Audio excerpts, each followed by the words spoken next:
Welcome to the lesson Introduction to the Periodic Table. So, this is the periodic table.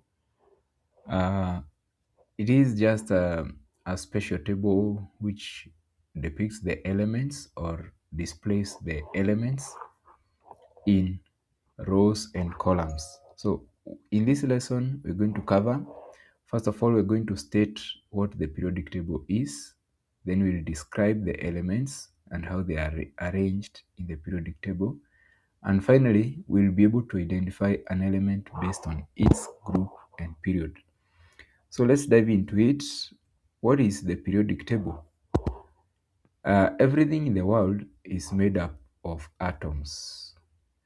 Atoms of the same type are called elements. Hope we covered this in another video.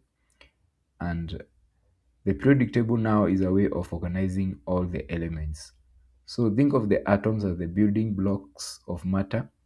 Then now think of the elements as different types of matter. And all the things that make up the things that we see matter, like even what we ourselves are made of, are atoms. And to differentiate between atoms of different kinds, we use the atomic number, which is just the number of protons in an atom of the element. So similar elements are found together in the periodic table, and we do not just place them because of their similarities, but because of their atomic numbers. And the atomic number gives us the electronic arrangement because it is the same as the number of protons in an atom, and in ground state, an atom has equal number of protons to the electrons, so that the atom remains electrically neutral. And therefore, the number of electrons equals to the number of protons, which is the atomic number. And that's what we use to place elements in their respective groups and periods. Now, how do we go about it? So the periodic table has the chemical symbols to start with. All these elements you can see they are represented using symbols. These are not the actual names of the elements, but rather we will find that the names are found below the symbols in any periodic table. And there are some few numbers we can see up here. Some periodic tables will have numbers on the left and the right as a superscript, while others keep the numbers just on the left, where one is at the top superscript and another one is at the bottom, which we call the subscript. So first of all, talking about the chemical symbols, they are normally derived from the first letter, or maybe sometimes say first and second letters of the names of the elements. And the first letter must always be capital letter or capital uppercase. And where the second letter is another letter is used, of which it can be the second letter or the third letter, it must be in the lowercase. So as you can see, we have some symbols which are made up of uh, one letter, which is a capital letter, like hydrogen here. We have boron, carbon, nitrogen, oxygen, fluorine, and such. Others have two letters. The first one is a capital letter, like for helium, and the second one is H is capital, E is small letter. Lithium, beryllium, you can see neon, and so forth. Uh, some elements are not derived from their English names, and this helps us to distinguish for some cases where the first letter is already taken by or assigned to another element, and probably even the second letter belongs also has also been assigned. For example, looking at copper, copper starts with C, and the first if we are assigning it the let the copper starts with C, and if you are assigning it the symbol, we would start with a capital C. But that was already taken by carbon here. If we decide to take the first and the second letter, then it will also be taken by cobalt right here. And therefore, some elements were assigned symbols using the Latin name. So, for example, copper is called cuprum in Latin, and that is why we have Cu. That explains why we have some other elements, like you can see here. This is sodium, actually. It doesn't have anything to do with S or O. So don't get confused, like what is happening here. No, uh, this one is derived from its Latin name, which is natrium. Sodium is natrium in Latin. Potassium is kalium in Latin. That therefore we have capital K and all that and all that.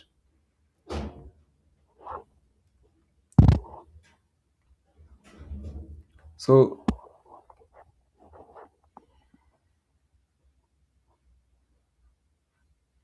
in the periodic table, we also have some sections for metals and some for non-metals, and they are not just like reserved. They are not arranged that way to appear that way, but the system of placing elements finds most of the elements find themselves on their side.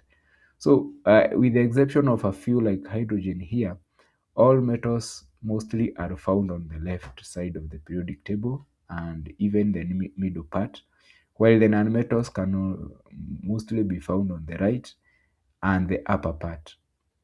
So the subdivision here is like a diagonal somehow, where it runs all the way from uh, boron, boron, all the way to tungsten or something. So if you look at the elements around it, they are in green. These ones have both metallic and non-metallic characteristics, and we call them semi-metals or semi-metallic materials, including things like boron, silicon, germanium, astatine. We have antimony and the rest. Uh, so now these ones are actually semi-metallic. They are midway between metals and non-metals. What's the criteria we use to know this is a metal, this is a non-metal? Mostly we look at the electronic configurations, which we'll talk about in another video, where the outermost energy level, if it's occupied with less than half of the electrons, then mostly that one is a metal. If it is occupied by more than half the capacity, then it becomes a non-metal. And moving on, we find another part where we can discuss the groups and periods. Now, the groups are also called columns and they are vertical. So these ones named in red are groups, and the horizontal rows here named in orange, if I'm not very wrong, these ones are called periods. So for an element to belong to a certain period, it must have an equal number of occupied energy levels as that period. So for example, lithium has two occupied energy levels because it belongs to period 2. Same case to beryllium. You can also already see that an element like phosphorus belongs to period 3, and therefore it has 3 occupied energy levels. Group for the groups, on the other hand, we just look at the outermost energy level. How many electrons are in it? So if it contains one electron in its outermost energy level, then that element belongs to group 1. If it has 4, it belongs to group 4, like carbon. And in group 7, we have fluorine, chlorine, bromine, and all that. Now, there's this group down here, which we'll talk about later. Instead of coming from 7, we go to 8, we are going to 0.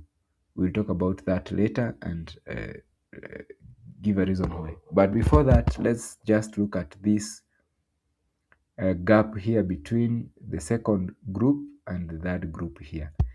Actually, we have 10 columns here, of which these are also some sort of, they are also metals, but their chemistry is a little bit different. That's why they are classified here. That's why there's this gap here. So We'll talk about that in a moment. And some of the key areas to look at is group one. For example, group one elements, they are very similar. They have very similar characteristics, and we call them alkali metals. Alkali metals, all of them except the first member, which is hydrogen, still has one electron in its outermost energy level, one and only electron, but it is not a characteristic metal. Its behavior and the way it reacts is not like the others.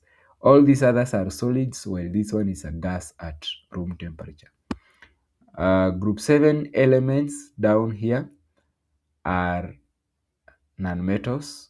We call them halogens. And by the way, group 1 elements are the most reactive metals, while group 7 are the most reactive nonmetals. So halogens are basically salt producers, and they are very useful even in our daily lives. Like chlorine, we use it as for salting.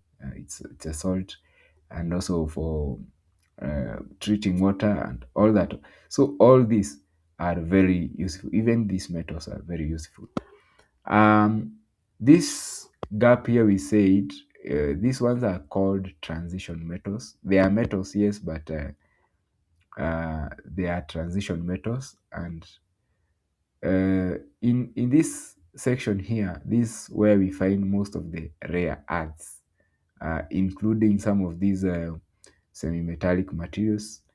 But these ones here are called transition metals, and the outermost energy levels are a little bit different because there is a certain orbital called d orbitals, which shield they are the outermost, like they are the outermost. They shield the other elements or the other electrons, and prevent them from um, really reacting. Okay. In their combinations, yeah, they react with the main group elements, but for these ones, we call them transition metals. We'll talk about that maybe in another video. And finally, maybe we talk about this last group here. We call them group zero elements. They are called noble gases. The main reason for them to be called group zero elements is that they are fully filled. Their outermost energy level is fully filled, and they do not need to either lose or gain their electrons. And actually, these groups can also be numbered. When we talk about the electrons in the outermost energy level, sometimes we find the maximum valency or maximum combining power of these elements mostly match the number of outermost electrons. So for helium, it doesn't combine with any other. It is largely unreactive. Mostly, almost all of them are completely unreactive, and the ones that have been found to react, they only do so at under very special circumstances. So that's it for today, guys. This is the periodic table. At least we know the arrangement of elements in the groups and periods. And if we just mention a certain position, you can be able to tell which element belongs to that position. And as we recap, we have some questions for you.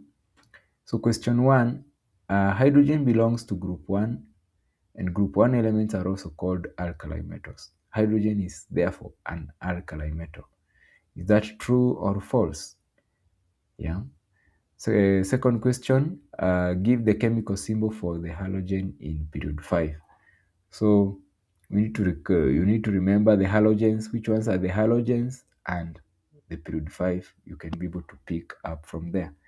So, if you have the answers, please let us know them in the comment section below, and thank you for watching. So here comes the answers. It's false. Hydrogen is not a metal. It's a gas at room temperature, and it has a different set of characteristics. And then for number 2, I is the symbol for that element in group 7, Group 7, that is the halogens, and